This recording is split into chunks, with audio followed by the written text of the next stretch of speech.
행복을 방해하는 7가지 해로운 감정. 심리학과 자기계발 영역에서 과용되는 단어가 있다. 바로 사람과 행동이 행복을 방해하는 독이 될 수 있다는 해로움이다. 가끔 이것은 대중문화에서 보다 전문 용어로 해석되기도 한다. 하지만 이것은 맥락에 따라 고려될 필요가 있다. 독이 되는 사람은 없다.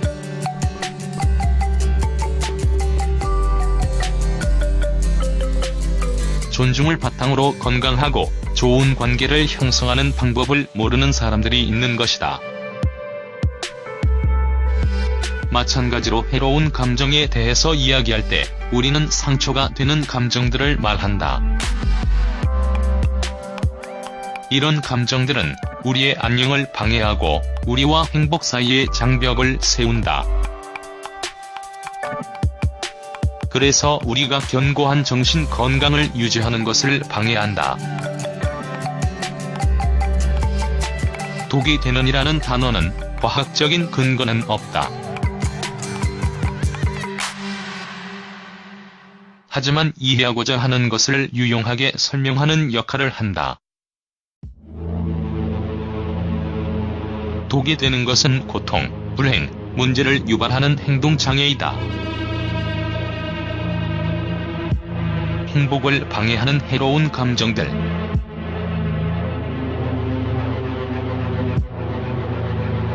오늘은 개인적인 균형과 행복하고 건강한 삶을 누리는 능력에 영향을 미치는 기본적인 감정들에 대해 알아볼 것이다.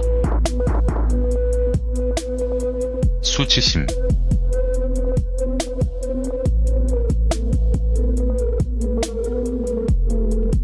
행복을 방해하는 수치심. 시간이 지나면서 수치심이 줄어든다고 한다.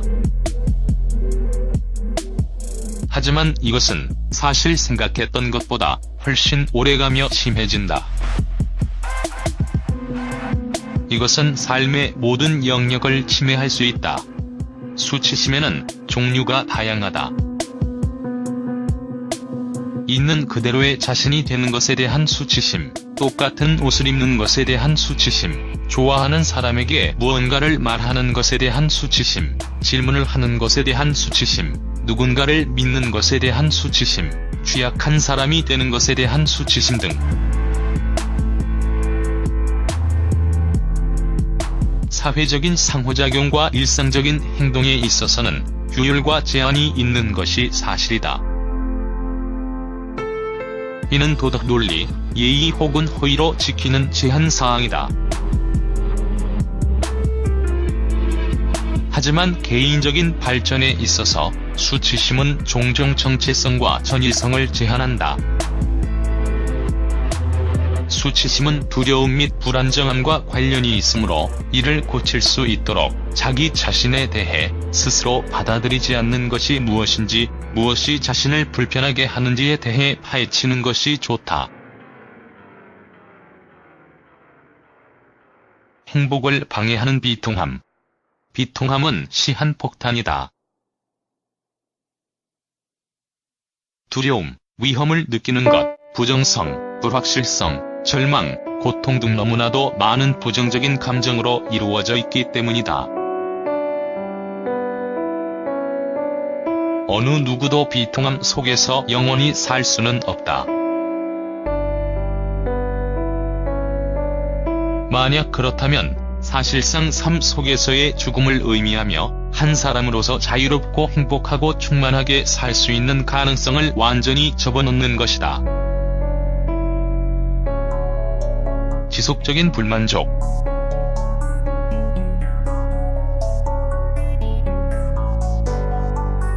가끔 불만족은 변화하고 승진하고 개선되기 위해 우리를 끌어올리는 강력한 모터가 될 수 있다. 하지만 불만족이 만성이 되면서 모터 역할을 하지 않으면 모든 것을 지배하는 질병이 된다. 결국에는 열정, 에너지, 동기를 잃게 되고 더 이상 미소를 짓게 되지 않는다. 주의하라.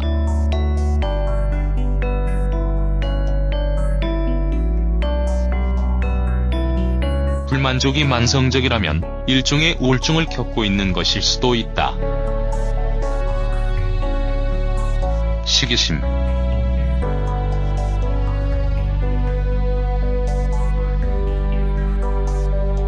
시기심은 옳지도 건강하지도 않다.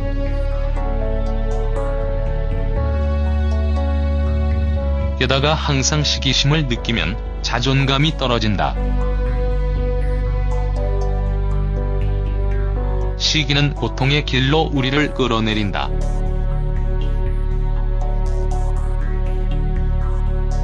자신의 것이 아닌 것이나 얻을 수 없는 것을 원하는 것은 해로우며 정신 건강에도 좋지 않다. 다른 사람의 성공에 대해 행복함을 느끼지 못하는 것, 다른 사람에 대해 존중하고 축복할 수 없는 것은 당신에 대해 많은 것을 알려준다. 자기 자신을 축복하고 사랑하며 타인에 대해서도 행복을 함께 나누는 법을 배워야 한다. 지속적인 두려움.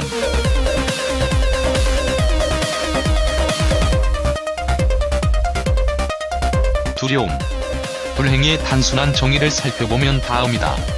두려움이 없는 상태이다. 하지만 모든 것이 당신을 두렵게 만들 때는 어떤가? 모든 것이 잘못될 것 같고 자신이 공격받고 비판받고 버림받을 것이라 느낀다면 이는 스스로 행복할 수 있는 능력을 잘라내는 것이다. 건강한 좌절감은 변화하고 극복하도록 동기를 부여한다. 하지만 해로운 좌절감은 두려움, 사라진 꿈, 행복의 끝자락으로 우리를 끌고 다닌다. 좌절감은 실패와 실망, 이루어지지 않은 꿈, 달성하지 못한 목표를 먹고 산다는 것을 잊지 말라. 그러므로 음울한 사람이 되기 전에 자신의 실수와 실패로부터 배우는 법을 스스로에게 가르쳐라. 이렇게 하면 앞으로 나아가고 배운 것을 적용하며 통제력을 갖고 성공을 위해 다시 준비할 수 있다.